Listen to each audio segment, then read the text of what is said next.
Welcome to the Soul Traveler Podcast, an exploration of conscious living with your host, Jennifer Mitchell of The Soul Experience. Join Jennifer as she explores the quantum realms of the subconscious mind and all aspects of spirituality. Driven by curiosity and a thirst for knowledge, topics will stretch the boundaries of your imagination and revive your mind, body, and soul. Hello, Soul Travelers. Welcome back to another exciting episode. I'm your host, Jennifer Mitchell, and today I am joined by none other than Tracy Cheatham. Tracy is also known as the Modern Mystic Mama, a truly limitless being. Tracy is currently occupying the role of creative director for Obsidian Yoga, a local wellness space embodying the idea of wellness for all. Welcome to the show, Tracy. How are you today? Jennifer, thank you so much for having me. I'm so excited to be here. I am wonderful. I cannot complain. How are you? I'm doing quite well myself. Just trying to get over the sniffles here. But other than that, I cannot complain. Life is beautiful. And so we actually both live here in fabulous Las Vegas. And we actually met during Toastmasters. Listeners out there, Toastmasters is a public speaking group. It's really fun, engaging, and just happened to hop into this group up here in Las Vegas. And there are a lot of light workers that come to our meetings. It's quite interesting. Very, very interesting. It's like the little light workers group. Almost everyone there has a modality. It's been a pleasure to meet you too. Yeah. Would love if you can start off by telling our listeners a little bit about what you do and how did you come to work at Obsidian Yoga and who you are. Wonderful. Yeah. So my name is Tracy. I am the creative director, like you mentioned, at Obsidian Yoga, which is a boutique yoga studio in the Centennial Hills area. It's Black female owned, and we are looking to expand the idea of wellness beyond yoga and meditation, offering contemporary wellness practices, Reiki, dance and movement, sound healing, all the things that are exploding on the scene and becoming way more popular nowadays.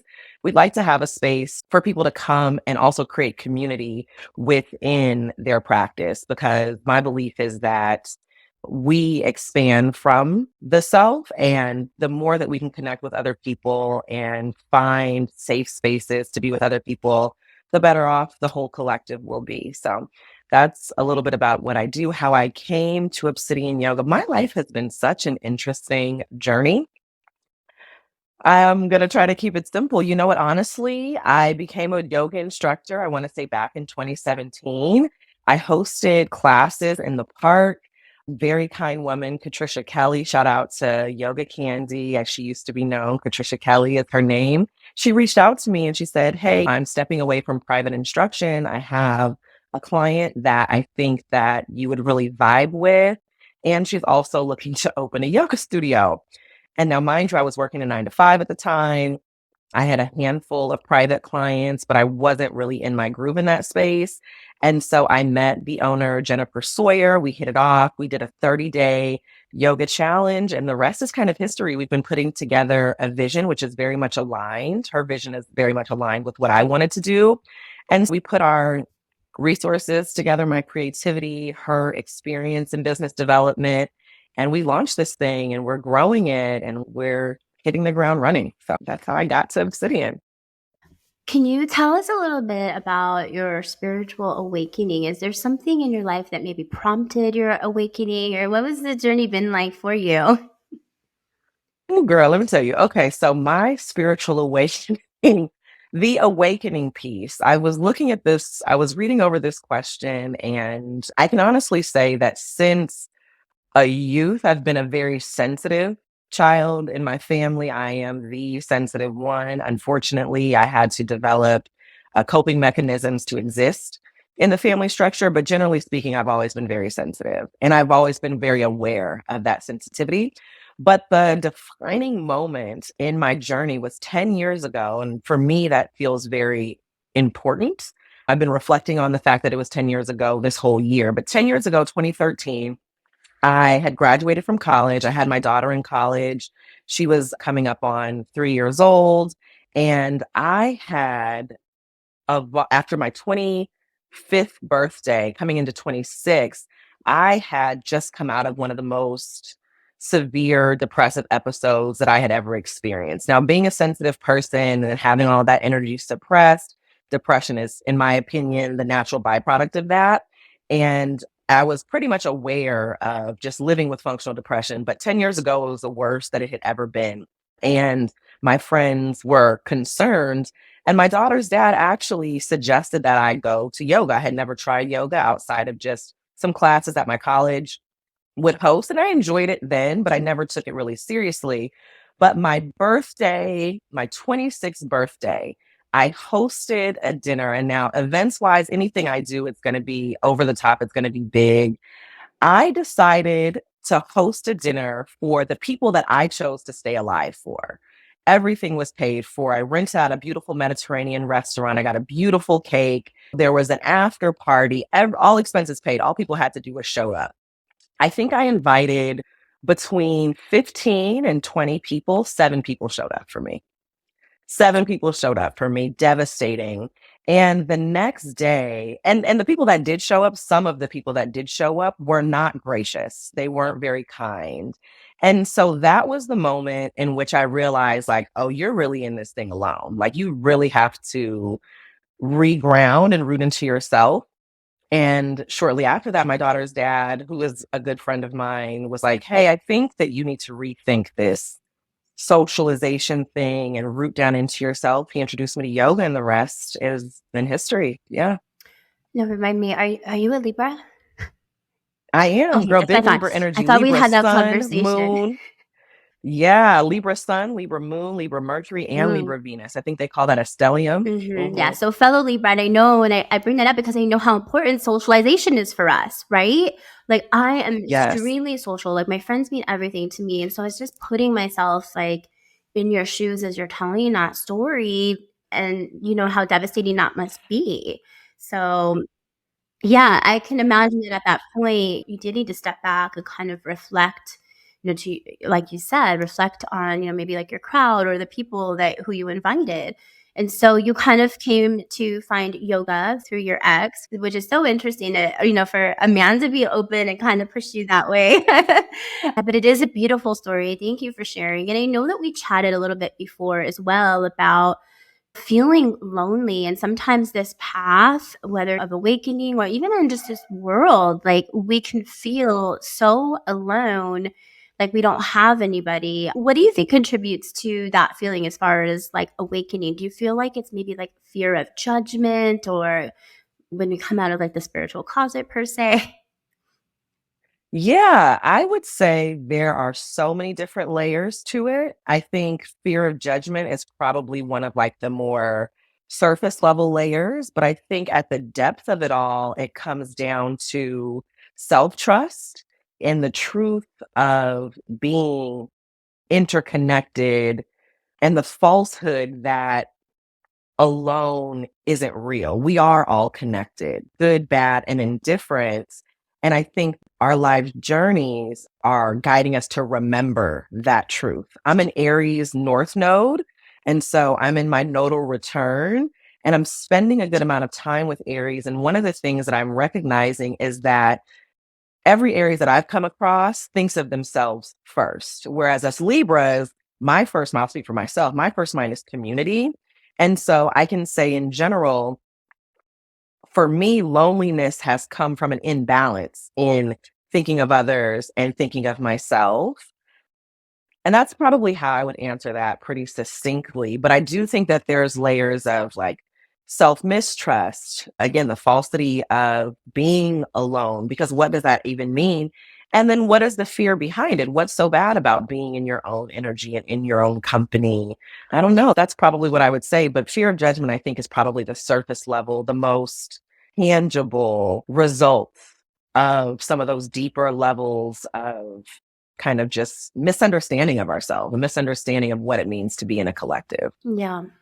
I do want to backtrack a little because you said something earlier about depression and how depression, it can be a buildup of trapped emotions. And I just want to say that is so true. I find that a lot in my work. Through my work, my listeners will know that I do quantum hypnosis. And a large part of the work I do, we do timeline therapy, also known as past life regression, where there's a lot of emotions that come up that have been trapped or suppressed, whether it's from this timeline in this life or from a previous lifetime. And we find 100%, like when we're doing the sessions, that it always is related to depression because the emotions haven't been able to process out of the body. So I do find it interesting that you said that. I just kind of want to go back and highlight on that.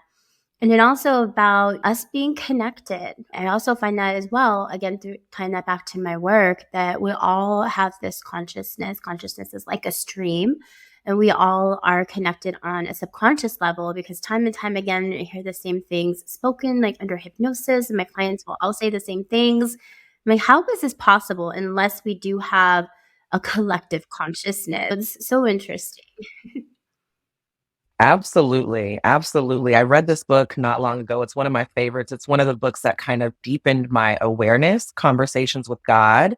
And one of the concepts that I remember was the idea of atonement, which in the religious space, it's described as an experience or as like a specific day. But the book outlined it as being at one, literally breaking the word down to at one meant being at one with yourself and with the collective. So you're absolutely right. Also remind me to book a session because we got some things to work through. Yes, I would love that. Oh man, yes, for sure. So when you talk about your vision for community, going back to a little bit about what you're working on and wellness, how does community and wellness go hand in hand as far as you're concerned? Community and wellness. I don't think you can have a healthy community without wellness. I don't think you can have wellness without community. I think that there is something to be said about personal internal healing. There's only so far that a person can go in that space before you need reflections of that healing, right? We heal in isolation or within ourselves. And then I think it's important to heal collectively. And for me, what that looks like is showing up authentically, showing up as your full self, using your full voice, being who you are in the privacy of your home or in your bathroom. You know what I mean? Just when you're like, I can finally take the wig off and just be myself. But then doing that and bringing that into spaces with other people and being affirmed, like, yeah, you can do that here. You are safe to do that here. And for me, I hope that everyone has a space to do that. And so if that's something that I want to see in the world, I recognize it's something that I may have to create or affirm and partner with because I believe in collaboration as well. But that's what it looks like to me. It looks like people being themselves in public, good, bad, and indifferent, which requires a lot of grace, a lot of compassion. I'm learning a lot of planning. But that's what community and wellness means to me, just being yourself in public and having that affirmed. Yeah. And I think that community is so important. And I feel that with the pandemic, we did lose a lot of that. That community was really impacted and effective. And I noticed as well that since then, trying to build community, rebuild the community has been a little bit of a challenge. People have social anxiety and things like that. But when we do come together, we realize that we're not alone in those feelings. And so I do encourage anyone out there who might be feeling a little secluded or hesitant to go and find a community, just try it. You don't have anything to lose. You might gain some new friends and realize that you're not alone in some of the struggles and things that you're going through. Absolutely. Absolutely. My daughter made a comment. The pandemic, the shutdown happened in the middle of her third grade year. And then she went back to school, I want to say maybe the second half of her fourth grade year into her fifth grade year. And she made the comment that I don't feel like, she basically said, like, I feel like my social skills have suffered. And she can articulate in that way. And that's literally, I was like, I wonder what that experience is like. But as years have gone on, she's now entering into the second semester of her seventh grade year. I'm seeing that same sentiment, just like you said, spread across adults, people of all ages, which is really tough to watch. It's really tough to watch and experience for myself. Your daughter is so amazing. She came, for our listeners out there, she came to a meeting and she's the same age as my son. And she got up and she had no fear and she got up and spoke and she won an award, right? And she did, right? Yeah, she did. She did. I actually just posted a picture of you. You handed her award. Honey, that thing is on the fridge. And every time she passes by and I see her do a little look and like a little shimmy, like, yeah, I did that. Yeah. I just love that. She's so smart. Man, she's something special. Yeah, I've definitely noticed though too with my son, they're exactly the same age, same grade. A lot of the kids they really did suffer. And a lot of them I feel like are more introverted now in general because of society, like gaming online and they don't go outside and play. And I offered to take my kid and his friends, like, you guys want to go to the movies? Want me to drop you off at the downtown Summerlin Mall? Well, kind of stay behind. And he's like, no, mom, all the kids do is game. Oh, okay. Oh, okay. Excuse me. Isn't it such an interesting phase to be in? Like for me, it's such an interesting phase to watch her step into like preteen, teenage life. And I feel like I'm back at the beginning learning who she is all over again. It feels like the infancy phase Yeah. all over again for me, for sure. But for me, it's just like being on the other side of the coin now. I'm like, oh my goodness, I'm my parents now. Literally. It's except for, I don't know, I can't speak for you, but I'm definitely way cooler, a little bit hotter, you know what I mean? Yes, So I'll definitely, take for it. sure. I would love to chat about some of the experiences and things that you have in the works for Obsidian Yoga, because I know that you're looking for more unique experiences, like you said earlier. Are there any like upcoming workshops or experiences that you're like really excited about that are just truly like different modalities? I will honestly say I don't know if I'd say they're super different, but I will say that we are bringing the modalities, and let me say this. Because I've been working in this field and experiencing this field for 10 years, it doesn't really feel different for me as a practitioner. But what I'm recognizing is it is different for people who wellness is kind of like new as they're seeing it more online. So I would say that we're this upcoming Sunday, we've added a class to our schedule. It's a sound bath and yin class. It's going to be about 75 minutes, so an hour and 15 minutes. Currently on the schedule, Jayana Bernhardt, I believe that's how you pronounce her last name, who's a popular sound bath practitioner, is going to be teaching that alongside one of our staff yogis, Ashley Conklin. I believe that's how you pronounce her last name. So they'll be leading that. I'm really excited about that. And then in the new year, we are hosting a 2-year anniversary experience where we're bringing out vendors and we're having different practitioners from different modalities share what they do in 20 to 30-minute blocks so that people can be exposed to the different opportunities and availabilities. We're going to have Reiki, of course, sound healing, the different types of yoga, because what people maybe don't understand is that yoga goes so much further beyond what you may see on Instagram. You don't have to be able to touch your toes or do the wild pose. It really is about getting to know yourself better. And each style of yoga is not for everybody.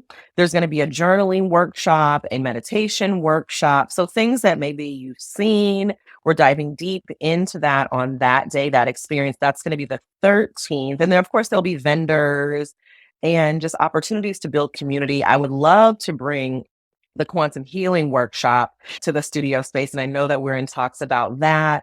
I've been in talks to bringing more mindset work, and I really want to create a dynamic program for men. I don't know that I should be the person leading that, but I want to be able to facilitate it in whatever way that I can. I'm talking to some male yogis and some male mindset coaches. And so we're putting those pieces together at the new year. At the new year, we're launching so many great workshops and classes. R&B yoga is coming back. I taught R&B yoga when I first began at a community center. Yes, so much fun. Just to allow people to pair things that maybe they're comfortable with while learning about the benefits of self-expression and self-exploration. So those are some of the things that we have in the pipeline.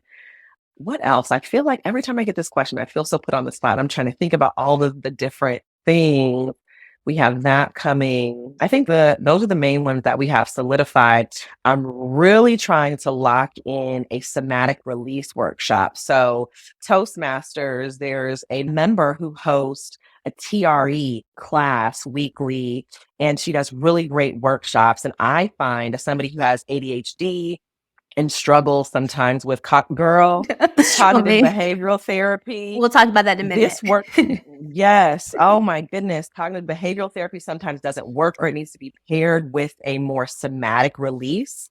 She hosts the most amazing class and workshop. So I'm trying to get her over to teach something regularly. We're working through the details, but I look forward to bringing that as well. So first off, wow, that is so much that you're working on. And I'm just honored to be part of a community where we have something like that in the works, because literally out of all the modalities that you mentioned, there is something for everybody. Like, someone can find something that is going to perfectly align with where they are on their journey, what they're ready for, whether it's something entry level, they just want to dip their toe in, whether they're interested in maybe experiencing something completely different, like, again, quantum healing or R&B yoga sounds so fun, upbeat, and energetic. So big kudos for you. Like, that's a lot to work on. And thank you for bringing that to our beautiful community. Thank you for having me. I'm honored to be a part of your community as well. Sorry to interrupt you. Go ahead. Oh, it's okay. You mentioned ADHD, and oh my goodness, I have been struggling. I feel like it's getting worse. It has to be. It has to be. I'm really struggling this bad at my age. So you obviously, it sounds like you maybe struggle with the same. What do you do to cope? Do you have any like holistic or natural approaches, or what are some of your coping mechanisms that you do to help you deal with it? So for me, I've had ADHD undiagnosed my whole life. And I chose this year to get diagnosed as a way to reclaim and to take better care of my inner child, because I harbored so much shame and so much resentment for how my life could have been so different had I would have been diagnosed as a child. And so I've just been leaning on my community. I've recently started taking lion's mane mushrooms from a distributor from Canada. Mindful Meds, I believe, is the brand. And when I tell you, I want to say overnight, maybe within the first 2 days of taking it, my mental clarity, my nervous system decompressed. And it's been the biggest help of all time managing my diet. So starting December 4th, I'm doing a detox, because I know for a fact that the foods that I eat impact my ability to focus. They impact my mental clarity, and it impacts my connection with my higher self. Like, I don't get downloads as clearly when my diet is off. And I know that. Staying up to date with my meditation practice. Currently in my personal wellness journey, I'm moving more deeply into Kundalini yoga, and that has really helped me a lot. But staying on top of it, and then giving myself grace. That's really been the hardest part for me, and just really acceptance. Like, no, hun, like, you really do see the world differently. Your brain does work differently. And just constantly reminding myself, like, and that's okay. Because up until literally recently, it's been, you're defective, you're a problem, all these things, the messages that you're kind of brought into when people don't have the awareness of it. Now, right now, my process is unraveling those and rebuilding with more positive reinforcements mentally. But those are my things that I'm doing now. But I'm truly struggling. Like, it got to the point where I had to do something about it. I couldn't exist just how I had been existing. First off, I'd like to go back and say that I so believe that ADHD is a superpower. Yes, very much so. I really do. I think that we have the ability to see this world in a very unique and different way, and our creativity is off the charts. But it's also hard to focus. It's like having a super high-powered laser, and it's like you kind of like focus it. It's like all over the place, and you're like. And I'm definitely struggling. I have been like researching like what I can do, and I was looking at microdosing. I know a lot of people. I'm part of like this network for a podcast that I was on, and like all of us alumni are in this network, and a lot of people were talking about it. They've been like microdosing, so I was like, maybe I'll try that to get me through my task. I'm the type, I start 50,000 things and then they all get half finished.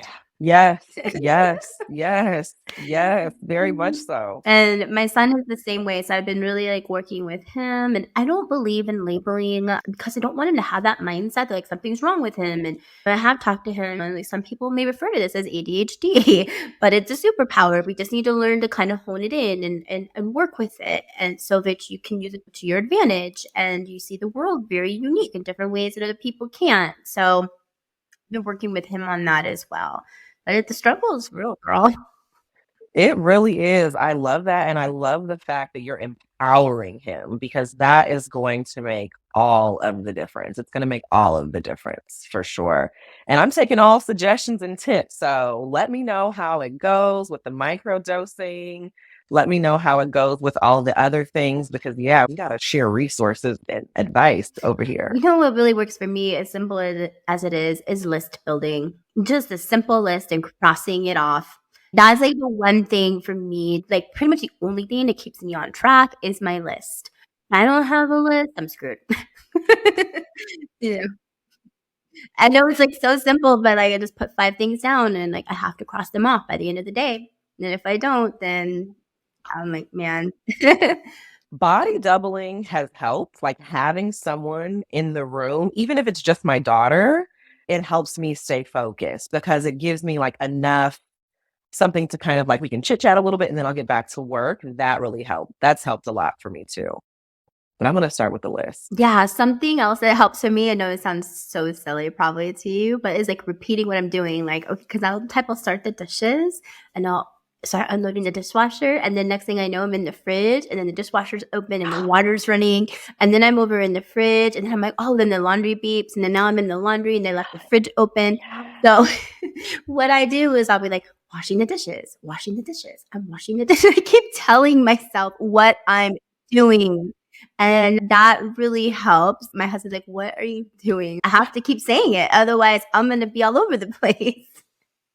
Oh my gosh. Yeah, no, I'm adopting that one. I'm definitely going to adopt that one. It actually reminds me of how I got my daughter to communicate when she was an infant. I read an article that basically said to help them develop language, narrate everything that you do for them.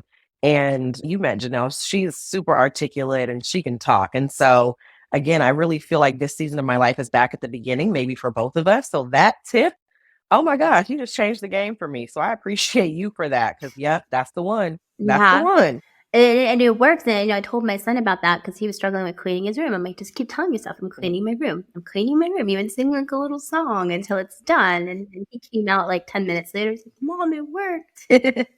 Yeah. Oh wow. And it Yeah. worked. That's such a good feeling. Go mom. Okay. Yeah. But I really think though too that ADHD has really transformed a lot as far as in that sector. Like you mentioned earlier before, it's like you were damaged or something was wrong with you. And I think that perspective has really changed. When I was a kid, they put me on Ritalin. And I just remember I turned into like this zombie. My dad said that it like zombified me. And I remember him like flushing the pills down the toilet and he was getting so angry. And then I just struggled ever since then. I wasn't on any type of medication or anything, but I feel like society's so quick to point the finger and just want to put us in a box. And that's really changing. That mindset is changing, which is a beautiful thing. Very, very much so. I grew up in the 90s and it was definitely really tough back then. Now, fast forward to where we are now, I haven't decided how I feel about this 100%, but my daughter has TikTok and she uses it. She uses it for what she uses it for, but she also has come up with strategies and found resources for me because she recognizes I'm very transparent with her, like the anxiety, the depression, because I don't ever want her to feel like anything is her fault or taking on those burdens. And so she's like, okay, well, if this is the problem, I'm going to help find a solution. So you're 100% right. Nowadays, she's just like, oh, yeah, that's my mom's ADHD acting up. And like, we were trying to cook the other day for Thanksgiving and she saw it in real time. And she was like, oh, yeah, no, this is really a situation. She was like, you really just started and stopped. I was like, girl, you thought I was joking? Like, this is not a joke. But you're right. It's different nowadays for sure. Yeah, it is for sure. But I'm glad we have so many resources and things that we can try. So we'll definitely chat more about this offline, and maybe we'll have you back for an update after we implement some of these tools. Yes. Thank you. It's been so lovely talking with you today, and I'll make sure to include all of your links in the notes for our listeners so that they can find you and Obsidian Yoga online. And to our listeners out there, thank you so much for tuning in. I hope you enjoyed this conversation as much as we did. Bye for now. This podcast is brought to you by The Soul Experience, Quantum Healing Hypnosis. Are you ready to embark on an inward journey of quantum healing? Quantum healing hypnosis is the most profound method of inner work and self-healing someone can do while on a spiritual path. In a single session, you experience past life regression, exploration between lifetimes, self-healing performed by your subconscious, release of trapped trauma, and answers to your most important life questions. Your higher self has a message for you and is here to help you and guide you on this life journey. Book a session today with Jennifer Mitchell at thesoulexperiences.com.